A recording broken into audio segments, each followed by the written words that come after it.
I stood there for a half an hour admiring this beautiful machine.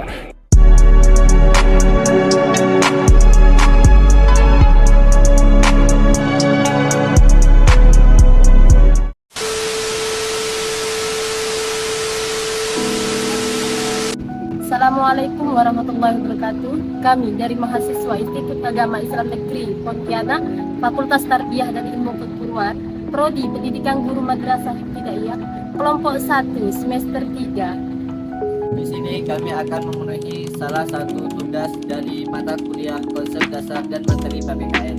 Dan di sini kami akan menjelaskan tentang latar belakang sejarah NKRI.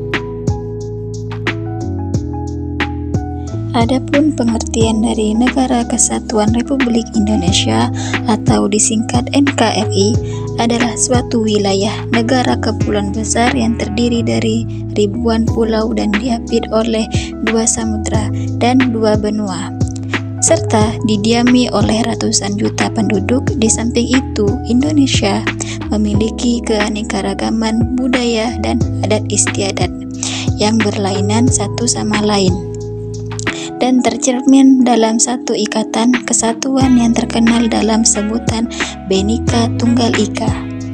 Karena letak wilayah Indonesia di sekitar Khatulistiwa, maka Indonesia memiliki iklim tropis dan memiliki 2 musim, yaitu musim hujan dan musim kemarau. Tujuan NKRI. Tujuan negara secara umum adalah menyelenggarakan kesejahteraan dan kebahagiaan rakyatnya. Tujuan negara merupakan pedoman dalam menyusun dan mengendalikan alat perlengkapan negara serta mengatur kehidupan rakyatnya. Tujuan negara Republik Indonesia termuat dalam pembukaan Undang-Undang Dasar Negara Republik Indonesia tahun 1945 alinea keempat. Adapun makna dari NKRI yang pertama, keutuhan wilayah yang meliputi seluruh pulau dengan segenap tanah, air, dan udara yang terbentang dari Sabang sampai Merauke. Yang kedua, keutuhan hasanah budaya yang meliputi adat istiadat, karya cipta, pikiran. Yang ketiga, bangsa Indonesia dan suku-suku di seluruh wilayah NKRI.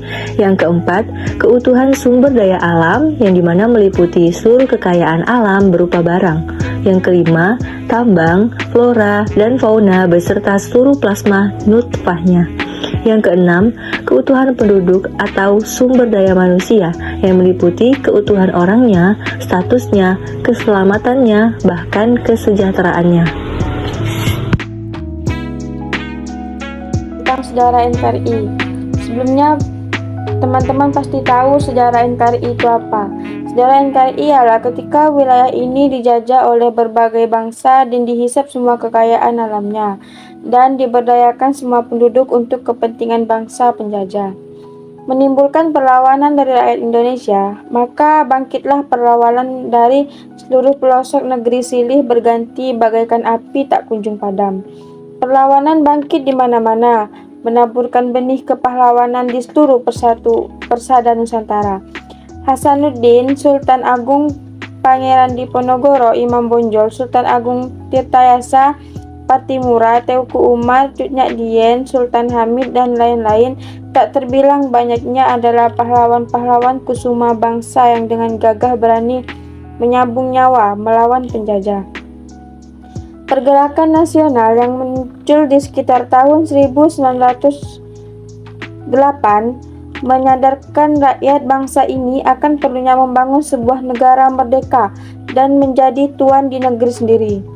Perjuangan itu hasil membangun semangat persatuan dan kesatuan melalui Sumpah Pemuda tahun 1982, serta kebangsaan, rasa nasionalisme, cinta tanah air, dan terus berjuang sampai titik darah penghabisan dengan semangat merdeka atau mati. Sejarah terbentuknya Negara Kesatuan Republik Indonesia atau disebut dengan NKRI ditandai dengan dibacakannya teks proklamasi oleh Insinyur Soekarno pada tanggal 17 Agustus 1445. Proklamasi itu juga merupakan rangkaian peristiwa yang melatar belakangi terjadinya kemerdekaan Indonesia. Adapun sistem pemerintahan NKRI. Sistem pemerintahan di NKRI menggunakan sistem presidensial, yang dimana sistem negara yang dipimpin oleh presiden sebagai kepala negara sekaligus kepala pemerintahan. Presiden dan wakilnya dipilih secara langsung oleh rakyat melalui pemilihan umum. Dalam menjalankan pemerintahan, presiden dibantu oleh menteri-menteri yang biasa disebut sebagai kabinet. Presiden juga memiliki wewenang untuk mengangkat dan memberhentikan para menteri. Sistem pemerintahan ini dibagi menjadi 3 tanggung jawab, yakni eksekutif sebagai pelaksana undang-undang, legislatif sebagai pembuat undang-undang, dan yang terakhir yaitu yudikatif sebagai pengawas pelaksanaan undang-undang.